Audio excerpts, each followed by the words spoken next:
अस्सलाम वालेकुम दोस्तों, आज हम जिस बुक का रिव्यू करने लगे हैं वो है यस यू कैन, तुम कर सकते हो।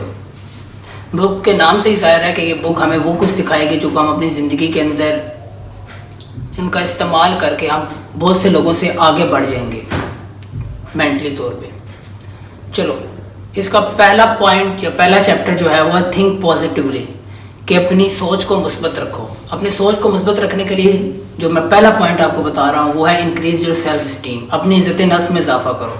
वो कैसे होगा कि आप दूसरों की ज़िंदगियों में वैल्यू ऐड करो, क्योंकि वैल्यू से ही हम दूसरों से भी इज़्ज़त पा सकते हैं।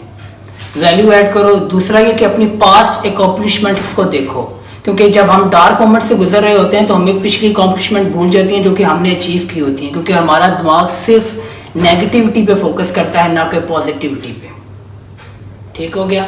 और तीसरा कि आप ऐसे इंसान के साथ अपनी सेल्फ स्टीम के बारे में बात करो जो कि आपको पता है कि आपको जानता है, वो कहता है नहीं यार तू अकॉम्प्लिश कर सकता है, तू कर सकता है।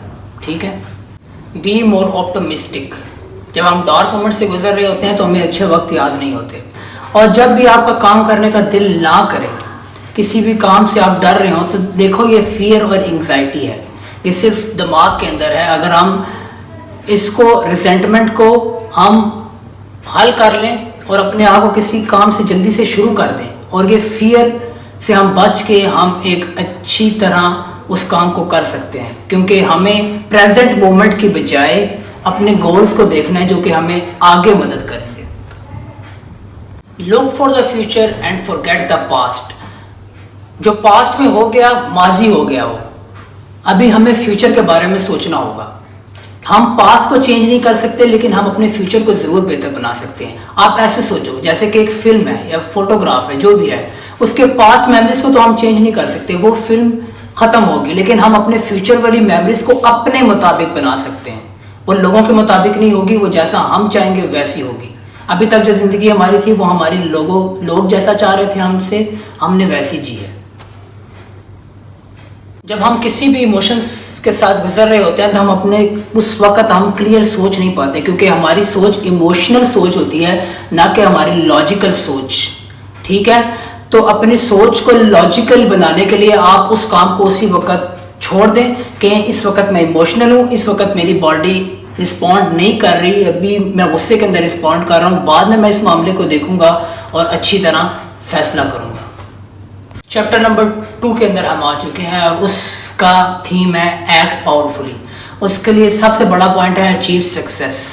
जब आप सक्सेस अचीव करो किसी भी चीज़ में, बेशक वो एक्सरसाइज में हो गया, राइटिंग में हो गया, सॉन्ग राइटिंग में हो गया, या अपने यूनिवर्सिटी या स्कूल में हो गया, तो उससे आपका सेल्फ कॉन्फिडेंस बढ़ेगा और आप एक एक्ट पावरफुली की स्टेज में आ जाएंगे सक्सेस के बाद। Increase your health. एक अच्छे जिस्म के अंदर ही एक अच्छा दिमाग पाया जाता है, तो इसलिए अपनी सेहत का ख्याल रखें, क्योंकि पहले हेल्थ है देन वेल्थ है। तो जब आपका जिस्म अच्छा होगा, आप अच्छी डाइट लोगे, आप अच्छी तरह फिर ही सोच पाओगे। तो ये एक सेकंड पॉइंट आ गया हमारे पास। Expand your knowledge. अपनी नॉलेज को बढ़ाएं। सिर्फ स्कूल वर्क पे ध्यान ना दें, सिर्फ यूनिवर्सिटी वर्क पे ध्यान ना दें, सिर्फ कॉलेज वर्क पे ध्यान ना दें, बल्कि अपनी नॉलेज को दूसरी चीज़ों में भी अप्लाई करें। बेशक वो एक इंस्ट्रूमेंट बजाना हो गया, गिटार, या म्यूज़िक सीखना हो गया, राइटिंग करना हो गया, लेकिन हमारी फोकस सिर्फ हमारी पढ़ाई पे होता है और हमें वही चीज़ दुख देती है, तो हमारा सारा कॉन्फिडेंस गिर जाता है। B more creative. कभी आपने एक बच्चे को देखा है, एक छोटी सी चीज़ को लेता है और उसे और से देखता है, लेकिन जब हम बड़े होते जाते हैं हम अपनी क्रिएटिविटी को खो देते हैं, हम वही चीज़ पे फोकस करते हैं जो हमें फ़ायदा दे। तो be more creative. Accept change. इस दुनिया में हर चीज़ चेंज हो रही है। समर के बाद विंटर आ रहा है, रात के बाद दिन चलना होगा। आप देखो आप क्या चीज़ लूज़ कर रहे हो, तभी आपके अंदर फियर आ रहा है। फियर तभी आता है जब आपको डर होता है कि मैं लूज़ ना कर दूं किसी चीज़ को। तो जानिए कि आपके अंदर वो इनसिक्योरिटीज़ क्या हैं। Chapter number 3, communicate effectively. इसका पहला है बी ए बेटर लिसनर। हमारे 2 कान हैं और 1 माउथ है, वो इसलिए कि हम ज़्यादा सुने और कम बोलें। आजकल के ज़माने में लोग ज़्यादा बोलते हैं और लोगों को सुनते नहीं और अपनी ओपिनियंस झड़ते रहते हैं हर वक्त। तो आपने बी ए बेटर लिसनर बनना है। ठीक है। और दूसरा पॉइंट ये है कि आप इम्पैक्ट के साथ बोलो। आपके लफ्ज़ एक एक जुमले भारी होना चाहिए, क्योंकि हर चीज़ के अंदर एनर्जी है। तो आप जो बोलो, आप जब अपना मुंह खोलो तो वो किसी काम का होना चाहिए, कि बकवास। तीसरा पॉइंट, अपने लफ्ज़ों को पावरफुली बोल सको। आई की जगह वी यूज़ करो, ताकि तुम लोगों के साथ कम्युनिकेट अच्छी तरह कर सको। ठीक हो गया। Communicate your feelings honestly. Honesty से बड़ी कोई चीज़ नहीं है। जब आप कम्युनिकेट कर रहे हो तो आपके दिल से बातें आनी चाहिए, ना कि आप एक्टिंग कर रहे हो। ये हर चीज़ के अंदर अप्लाई करता है। जब आप कोई काम दिल से करोगे, आप अपना ओरिजिनल दिखाओगे। आप जो हो, आप जो नहीं हो वो आप शो नहीं करोगे।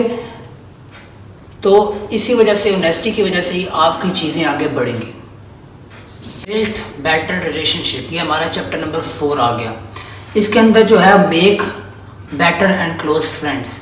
आपको ऐसे दोस्त जो ज़रूर मिल जाएंगे कि जिनके साथ आप हंसी मजाक कर सकें, ठीक है, उनके साथ आप फ़न टाइम गुजार सकें। फ़न टाइम के लिए हर फ्रेंड आपको अवेलेबल होगा, लेकिन आपके बैड टाइम्स के लिए आपको कोई फ्रेंड अवेलेबल नहीं है। तो ऐसे लोग बनाएं जो आपकी गलतियों को आपको बता सकें। दोस्त वो है जो दिल दुखा के बात करे, ना कि आपको ओवर एनालाइज करने लग जाए कि हाँ ठीक है ठीक है। Accept criticism. आपके ऊपर अगर कोई बंदा आपको बुरा कहता है तो वो उसकी राय है, उसकी राय से इख्तिलाफ करें, उस बंदे से इख्तिलाफ ना करें। ठीक हो गया। वो बंदा जो बात कर रहा है वो बुरी हो सकती है, लेकिन एज अ बंदा बुरा वो नहीं हो सकता। इस दुनिया का कानून है कि जो आप बोते हो वही आप काटते हो। तो आप दूसरों को स्पेशल फील कराओ कि आप उनके लिए स्पेशल हो। ये नहीं हो सकता कि आप बस कहो जी हाँ ये मेरी अम्मी है, मेरे अब्बू हैं, तो बस ठीक हो गया। नहीं, आपको दूसरों को फील स्पेशल करवाना पड़ेगा, गिफ्ट्स दे के, कॉम्प्लीमेंट्स दे के, आप अच्छे हो, आप अच्छे हो। ये कहना बहुत अच्छा होता है किसी भी रिलेशनशिप के अंदर। Now we are in chapter number 5, motivate others.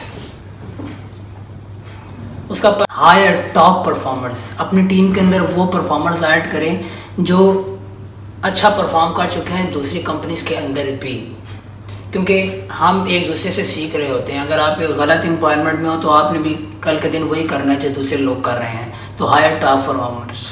Have a vision to speak. एक लीडर का काम होता है विजन देना अपनी टीम के अंदर। अगर आपके दिमाग में कोई विजन है, उनको कहो कि वो करें उस काम को। ठीक है। इसी तरह ही आपकी टीम आप पे भरोसा करना शुरू हो जाएगी। Resolve conflicts. अगर आप की कंपनी में या ऑफिस में कोई झगड़ा हो गया है तो आप उस झगड़े में किसी एक बंदे की साइड लेने के बजाय उसको रिजॉल्व करें, उस मामले को। ठीक है। इस तरह दूसरों को भी मैसेज जाएगा कि आप एक टीम की तरह काम कर सकते हैं और आपके लिए कोई स्पेशल नहीं है। Now we are in chapter number 6, be prosper at work. काम कैसे करें। इसमें पहला है, अपनी टेंशन्स को क्लियर करो बॉस के सामने कि मैं इस कंपनी में करने क्या आया हूँ और मैं करने क्या जा रहा हूँ, और मुझे क्या आता है, मुझे क्या नहीं आता। इस बात को पहले क्लियर कर देना बहुत आम होता है किसी भी कंपनी के अंदर स्टे करने के लिए। Please your boss. इसका मतलब है कि आप दूसरे क्लाइंट्स के पास जाएं और देखें कि आपके बॉस को क्या पसंद है और क्या पसंद नहीं है, क्योंकि हर बंदे की नेचर डिफरेंट होती है। और हर चीज़ को क्लियर कर लें पहले से ही बॉस के साथ कि मुझे ये करना है, इस प्रोजेक्ट्स को उसके पास लेके जाएं कि इन प्रोजेक्ट्स को मैं करूँगा, और आप मुझे बताएं कि उनको वे अच्छा तरीका क्या है करने का, ताकि कल के दिन कोई मसला ना हो। Sell your self exceptionally. आप किसी भी जगह काम कर रहे हो तो आप अपने आप को सेल कर रहे हो। ये तो इस दुनिया का असूल है। तो आप देखो कि आपको कंपनी के बाहर ही लोग पसंद नहीं करते, बल्कि कंपनी के अंदर और हर जगह आपको पसंद किया जाता है। और जब आपको बाहर से लोग पसंद करेंगे तो ये भी आपके बॉस की तरफ मैसेज जाएगा कि आप क्या कर रहे हो या ऑफिस में हो क्या कर रहे हो। Chapter number 7, prosper at home. इसका पहला पॉइंट गया है, रिड्यूस योर वरीज। आप अपने घर में सुकून के लिए आते हैं, ना कि खून खराबे के लिए। तो अपनी वरीज को छोड़ दें। जो ऑफिस में है वो ऑफिस में, जो घर में है वो घर में। किसी भी घर को चलाने के लिए जो सेकंड पॉइंट आता है वो सेव मनी। लेकिन हम लोग सेव नहीं कर पाते।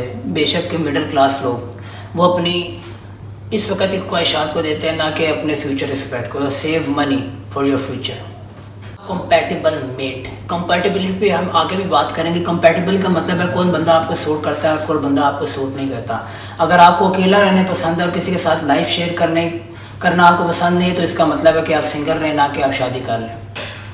Have an happy marriage. एक अच्छी मैरिज के लिए ज़रूरी है कि हाफ मिस्टेक्स आपके भी होंगे इसके अंदर।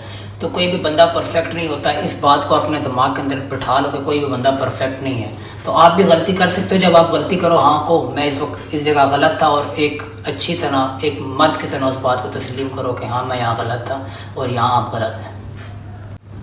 तीसरी बात है बी अ बेटर पेरेंट। बहुत से लोग जॉब में अच्छे होते हैं लेकिन पेरेंट अच्छे नहीं होते, और कुछ लोग पेरेंट अच्छे होते हैं और जॉब में अच्छे नहीं होते। तो आपको हर जगह खेलना आना चाहिए, ठीक है। बी ए बेटर पेरेंट का मतलब है अपने बच्चों को एट लीस्ट दिन में वक्त दें। अगर वो छोटे हैं उनके साथ बात करें कि जॉब में आप क्या कर रहे हो बेटा, आपको स्कूल में क्या हुआ, और अपने टीवी और मोबाइल पे कम से कम वक्त गुजारें और बच्चों को वक्त ज़्यादा दें, क्योंकि बच्चों को वक्त से बेहतर आप कुछ नहीं दे सकते। पेरेंट बनने के बाद सबसे बड़ा चैलेंज जो हमारे पास आता है वो है raise successful and positive children, जो कि सबसे बड़ी वरी है। तो अपने बच्चों को बचपन से ही सक्सेस के बारे में बताना शुरू करें, और छोटे छोटे टॉयज़ जो हैं उनको ला के दें कि जिनके अंदर बताया जाए कि ये अच्छा है ये बुरा है, ठीक है। Help children in their childhood. अपने बच्चों के साथ दोस्त बने, ना कि उनको इंस्ट्रक्शंस दी जाएँ, ठीक हो गया। उन्हें बताओ कि ये गलत है, ये सही नहीं, और कहो कि मैं भी इस ज़माने में इस जगह पे फंसता था, मेरे अंदर भी फियर आता था, मेरे अंदर एग्जाइटी आती थी, लेकिन इससे कुछ नहीं होता, मैं तुम्हारे साथ हूँ। और उन्हें अडल्टहुड के बारे में बताएं कि आप अभी चेंज हो रहे हो, अभी आप मेल बन रहे हो, फीमेल बन रहे हो, इस बारे में भी उनके पूरा गाइड करें, ताकि जब वो उनके पास एंग्जाइटी आए तो वो फियरफुल ना हो इसके बारे में। सन एंड डॉटर। अब आप अपने माँ बाप की ज़िंदगी से निकल चुके हो, आपका एक अलग घर है, लेकिन आपको अपने पेरेंट्स को वैसे नहीं छोड़ देना, उनकी लाइफ में वैल्यू ऐड करनी है, अपने फ्रेंड्स को इंट्रोड्यूस कराना है अपने माँ बाप के साथ, क्योंकि बुढ़ापे में लोग शिकायतें ज़्यादा करने लग जाते हैं। तो इस बात का आपको ख्याल रखना है। सॉल्व अ कॉन्फ्लिक्ट, ये हमारा लास्ट पॉइंट होगा, और ये इसके बारे में है कि अपने कॉन्फ्लिक्ट्स को रिजॉल्व करें। कि अगर आपको कोई झगड़ा हो जाता है फैमिली में, तो वो मिसअंडरस्टैंडिंग्स की वजह से ज़्यादा होता है, ना कि वो मामला जैसा है, और उस मामले को सॉल्व करें और कहें अच्छा तूने ये बात की, ठीक है तूने ये बात की, और उसे सॉल्व करें। दूसरा पॉइंट इसके अंदर ये आता है कि फोकस करें मामले पे। अगर कोई बंदा अक्यूज़ करता है, अब्यूज़ करता है दूसरे को, कहें नहीं ये तू आप पर्सनल हो रहा है भाई, मामले को देख। और हम फ्यूचर को बेहतर बना सकते हैं। पास्ट में जो हुआ हो गया, लेकिन हम फ्यूचर में उससे कैसे सबक हासिल करके आगे बढ़ सकते हैं, ये सबसे बड़ा पॉइंट है। अगर आप वीडियो में यहाँ तक देख चुके हैं तो आपका बहुत शुक्रिया, और इसमें से एक चीज़ का पकड़ें और उस पर अमल करना शुरू करें। अगर आपने इसमें से एक भी चीज़ के ऊपर अमल कर लिया तो मेरे लिए ये बहुत बड़ी बात है। और इस चैनल को सपोर्ट करते रहिए और दूसरों के साथ शेयर करें, जो कि अपनी ज़िंदगी को बेहतर बना सकते हैं। इस वीडियो के साथ ज़्यादा से ज़्यादा शेयर कीजिए।